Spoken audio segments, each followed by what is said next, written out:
Olá pessoal, sejam todos muito bem-vindos a mais uma aula sobre o microempreendedor individual, que é o MEI.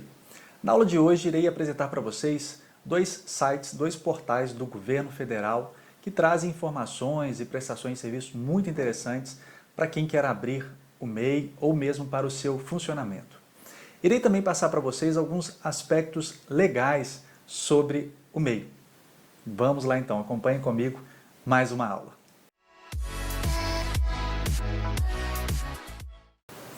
Estes aqui então são os dois sites que eu gostaria de apresentar para vocês. O primeiro é o Portal do Empreendedor e o segundo é a Rede Sim. O Portal do Empreendedor vocês podem acessar pelo link portaldoempreendedor.gov.br. Ele tem uma série de serviços do governo federal para o microempreendedor individual, ou seja, ele é voltado exclusivamente para o MEI. Integra e promove o acesso a soluções que simplificam o dia a dia do empreendedor. Então, o objetivo desse portal foi reunir uma série de informações, de legislações, de serviços que os MEIs irão precisar de uma forma mais simples e facilitada. O segundo é a redesim.gov.br, que é a Rede Nacional para a Simplificação do Registro e da Legalização de Empresas e Negócios. Ele é um sistema integrado que permite a abertura, fechamento, alteração e legalização de empresas em todas as juntas comerciais do Brasil, simplificando procedimentos, reduzindo a burocracia ao mínimo necessário. E a criação desse portal foi embasada na Lei 11.598 do ano de 2007. Vamos agora então ver um pouquinho o layout, a plataforma desses dois sites. Acompanhe comigo. Este aqui então é o Portal do Empreendedor, onde você tem uma série de serviços que ao clicar neste ícone aqui, você vai ter acesso às possibilidades. Por exemplo, se você deseja se formalizar, ele vai te dar aqui os passo a passo, as atividades, o que é ser um MEI. Se você quer, por exemplo, ter acesso a mercados, soluções financeiras para o seu negócio, faça sua declaração anual de faturamento, que isso aqui é uma obrigatoriedade que todo MEI precisa fazer, atualização de alguns dados, como por exemplo a questão de mudança de endereço, emita o seu comprovante de MEI se você quer apresentar um certificado da sua constituição, dar baixa também na sua empresa, pagar a sua contribuição mensal. O MEI é obrigado a pagar mensalmente uma contribuição e você pode fazer isso através desse passo a passo. Quero crescer o desenquadramento, ou seja, se o seu faturamento venha a ultrapassar os R$81 mil, você acaba se enquadrando numa outra modalidade, que é a da microempresa, e aí já a sistemática de cobrança de impostos, de tratabilidade, já modifica. Quando você desejar, por exemplo, contratar um empregado, ele vai te dar todo o passo a passo, certidões e comprovantes que são necessários para o MEI. Consulte aqui os CNPJs cancelados, outras solicitações que você venha a precisar. Nesse site também é interessante você ter acesso a profissionais do governo federal, aqui no Fale Conosco, dúvidas frequentes, e ainda você pode ter acesso também à legislação e aqui às estatísticas. Enfim, o portal traz uma série de vantagens, de benefícios, de serviços e de facilidades que vale a pena você consultá-lo e sempre que necessário utilizá-lo. Vamos seguir agora para o segundo site, para a segunda plataforma, que é da rede sim.gov.br. Nesse site você tem aqui passo a passo, por exemplo, para constituir uma empresa, estatísticas, serviços. Em termos de passo a passo para a constituição de uma empresa, o primeiro passo seria a consulta prévia dos seus dados, das suas informações e da sua possibilidade de abrir o negócio. A segunda é a coleta de dados, registro, inscrição e depois vem o licenciamento. O site apresenta cada um desses três passos de forma detalhada e tudo online, o que facilita muito a vida do empreendedor. Bom, após conhecermos a existência dessas duas plataformas e das suas possibilidades em termos de prestação de serviços e informações ao empreendedor e ao microempreendedor, vamos ver agora alguns aspectos legais do microempreendedor individual, do MEI. Eu selecionei algumas particularidades da legislação e gostaria de apresentar para vocês nos próximos slides. Mas afinal de contas, quais documentos ou dados são necessários para formalizar como MEI? E após a formalização, o que eu devo fazer? Ora, para se formalizar, é necessário informar o número do CPF, a data de nascimento do titular, ou seja, do dono do empreendimento, o número do título de eleitor ou o número do último recibo de entrega da declaração anual de imposto de renda da pessoa física, caso você tenha sido obrigado a fazer essa entrega no ano base anterior. Lembre-se também de que é necessário conhecer as normas da prefeitura ou administração para o funcionamento de seu negócio, seja ele qual for. Mas afinal, é possível solicitar a inscrição como MEI e manter vínculo empregatício com carteira assinada? Ou seja, eu posso ser funcionário contratado com carteira assinada em uma empresa e ainda assim abrir um MEI? A resposta disso é sim. Afinal, não há impedimento de que um empregado com carteira assinada venha exercer atividade econômica como MEI nas horas vagas. Mas quais atividades podem ser enquadradas como microempreendedor individual? Ou seja, não são todas as atividades que eu posso enquadrar como MEI, mesmo eu recebendo anualmente até R$81 mil como receita bruta. Isso vai depender muito do CNAE, que é o Cadastro Nacional de Atividade Econômica. Então, as atividades permitidas ao MEI são aquelas determinadas segundo o Comitê Gestor do Simples Nacional. É o anexo 11 da Resolução 140, resolução esta publicada em 2018. Vocês podem acessar o portal do empreendedor e consultar quais são as modalidades econômicas enquadráveis dentro do MEI. Mas eu vou aproveitar e abrir aqui para vocês esse anexo para vocês conhecerem um pouco mais sobre essa resolução. Bom, esta é o anexo 11 da resolução número 140.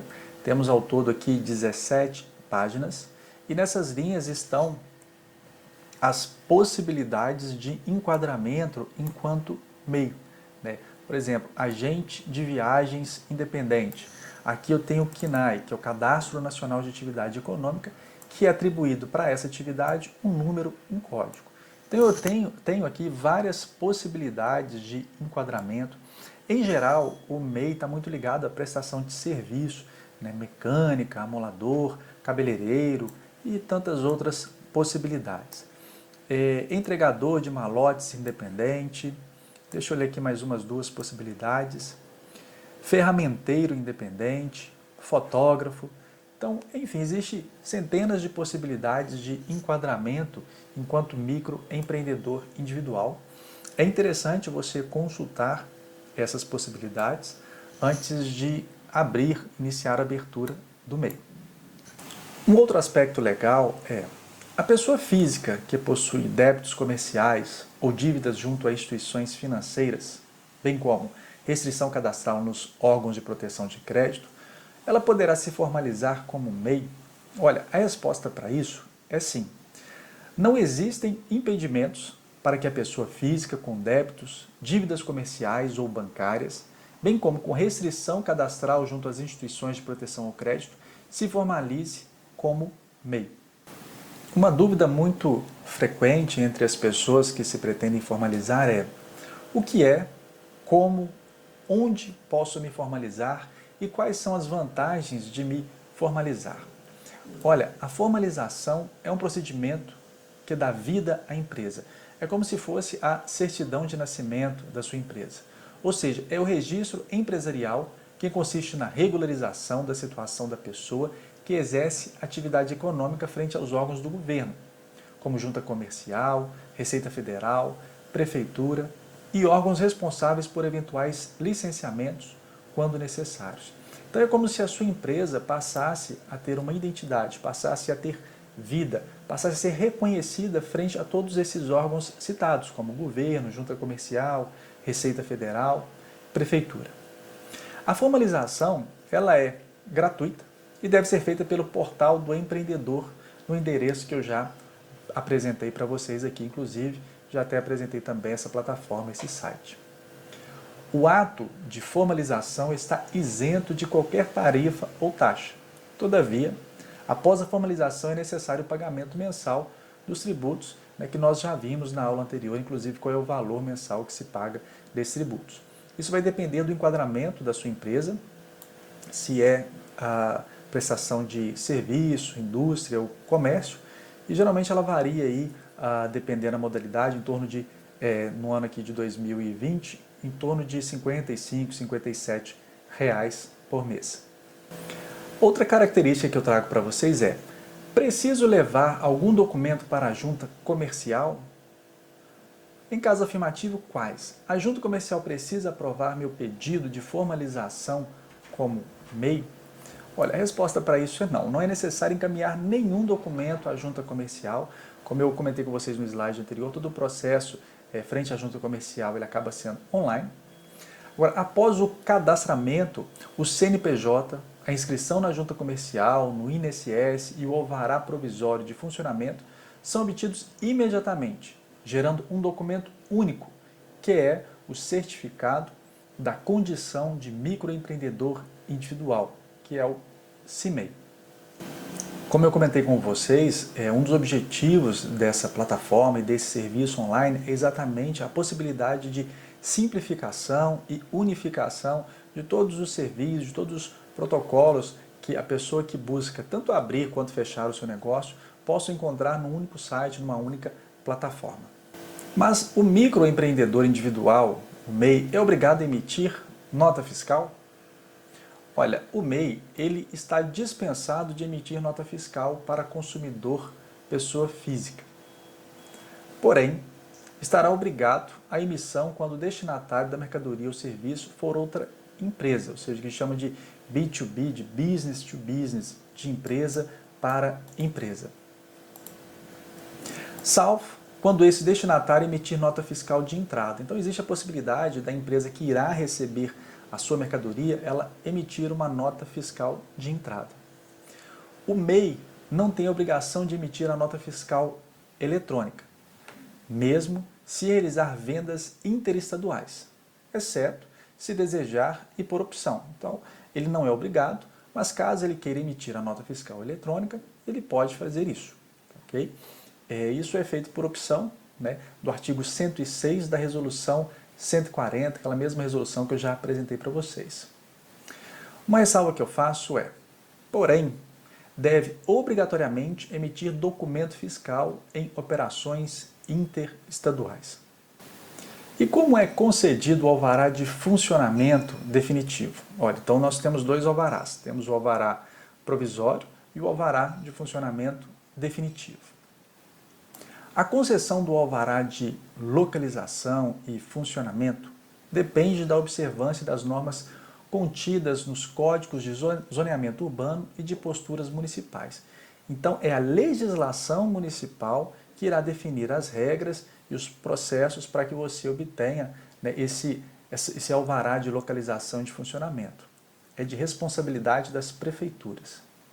A concessão deve ser feita em até 180 dias após a formalização do MEI, ou seja, após o seu pedido junto ao portal do microempreendedor individual, sob pena de conversão do alvará provisório em definitivo.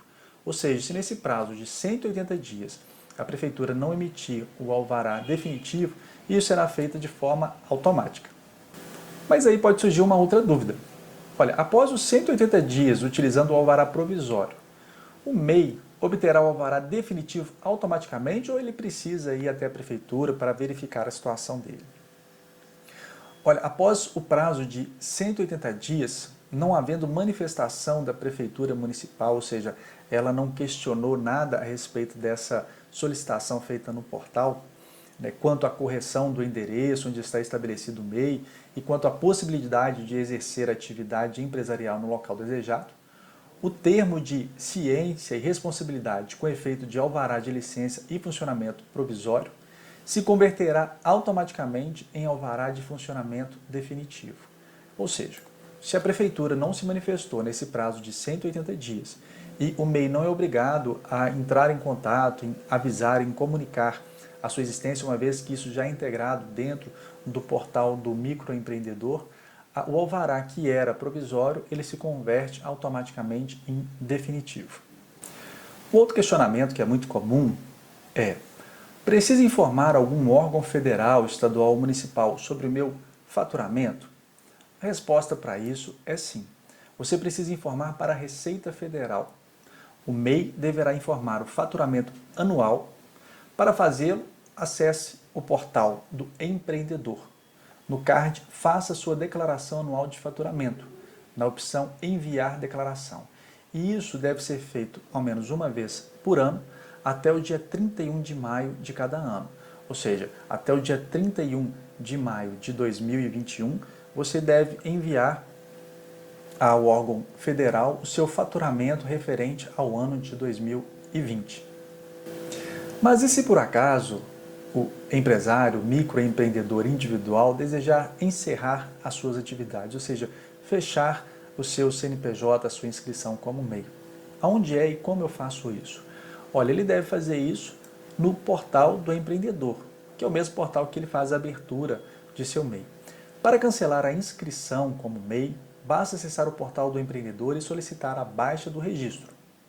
Após realizar a baixa no portal do empreendedor, o MEI deverá preencher a declaração anual para o MEI, acessando, para isso, o portal do empreendedor.